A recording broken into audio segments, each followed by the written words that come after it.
Hey guys, this is Savannah at the Hair Standard, and come along with me while we do a reverse balayage on my client Bree. So my client loves to have a more rooted look, and also her natural level is a lot lighter than what most people have.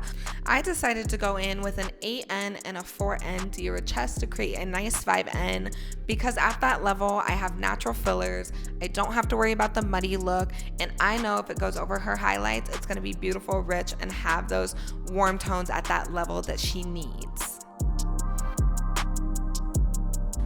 I am moving on to the front now, which is one of the most important parts because I want to make sure that I am keeping lightness around her face, but I also want to give her a nice strong hairline, so I'm making sure I'm getting all those little baby hairs. And that is the finale of applying the depth to her hair, starting with her root. Again, the reason I started with her root is because there is no color on there, and so I'm not too worried about it going too dark. So as you can see now, I am applying our highlights. I went in and mixed up 10 Volume with Flash Lift by Redken, and I am taking a nice big tease so that I know when I pull that tease out, it is gonna bring those low lights through her hair, but she's not gonna be solidly one color. So any of the leave out that I am doing, I'm going to tint back dark, and this is where that 8N and that 4N makes a huge important part because it does have the filler, and so it's gonna put in that orange and that red for me at that level 5. So I'm just gonna do this all the way back up the head and just do horizontal partings. As you can see, making sure I saturate that tease, and I keep going. I love to keep my techniques simple because I want something that I know is gonna grow out beautiful, and also when she comes in for her retouch, it's not gonna be like, what did I do, how did I do it, and why did I do it? So once I get to the top of the head, I'm taking a little bit chunkier, thicker weaves because I really want to bring that dimension into her hair, but I am making sure that I'm still teasing from the bottom up, bringing that depth and making sure I'm saturating every bit of her hair. You guys remember when I was talking about her formula having natural filler? The reason why this is really important is because she did have a previous highlight from me, and a lot of times you will hear hairstylists say, oh, I need to fill before I go ahead and put this dark color on her. The best part about Dior Chest is that you do not have to fill at a level 4, 6, and 8. Those are my go-to, and you will see me have them in the salon at all times. So as you can see, we're about to start on this top section, bringing in the finale, and again, I am actually going to keep a lot more lightness around her face. So I went ahead and I did a full inch part out, and I left that hair alone. So I'm doing that same exact technique where I'm teasing and highlighting, low lighting in between, and I'm not even going to worry about her hairline because I want that to be the money piece, the best part about the entire service. So once I got to the top, I did a little bit thicker, a little bit more depth. You can customize this, which is the best part, so your clients do not have to do exactly what I'm doing.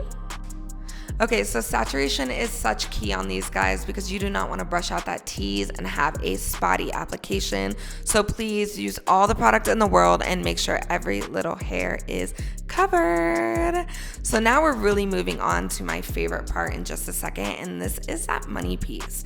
So as you can see, I'm using my 2 fingers just to kind of blend down the dark, but also paint up my lightness.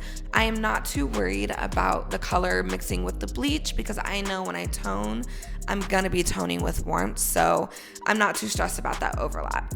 Now, she decided she wanted to keep it a little bright around her face, especially in her fringe area, because she loves the gradient look. She loves the way it frames her eyes, her cheekbones, all the things. So I'm just lightly hand painting and keeping it out of foil so that it's nice and bright, but it's not too much or over processed. This being my last section, it's super simple, super easy, and it's the finale to everything.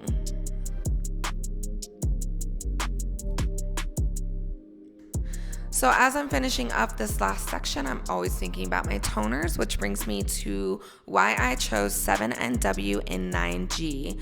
First of all, look at how beautiful she lifted. Look at that dark root. It always scares my clients at this point because it tends to look really, really dark, but I promise you the moment we rinse, it's gonna be a beautiful chocolate level 5. So I'm gonna make sure that I rinse out all the color properly, get the bleach out of her hair before I throw on my toner. And this is important too, to make sure you brush out the teas just to make sure that my toner is saturating from roots to end. So I like to just put it all over the head before I go ahead and get my hands in there, just because with Redken shades, you don't want to emulsify because it actually slows down the toning process.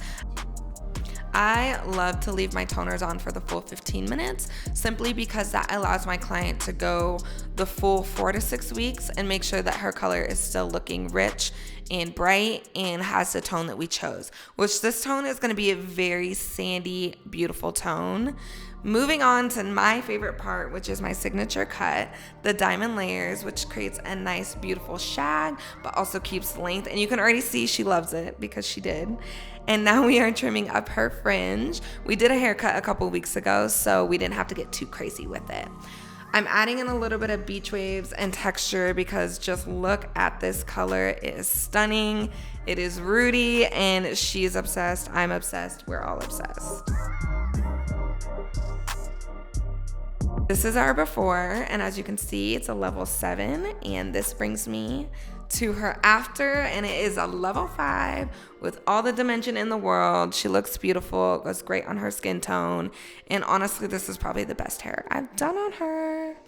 Thank you guys so much for following along on this reverse balayage on my beautiful client Bree.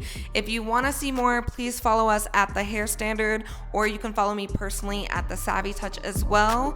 Like and comment and tell us what your favorite part about this entire transformation was.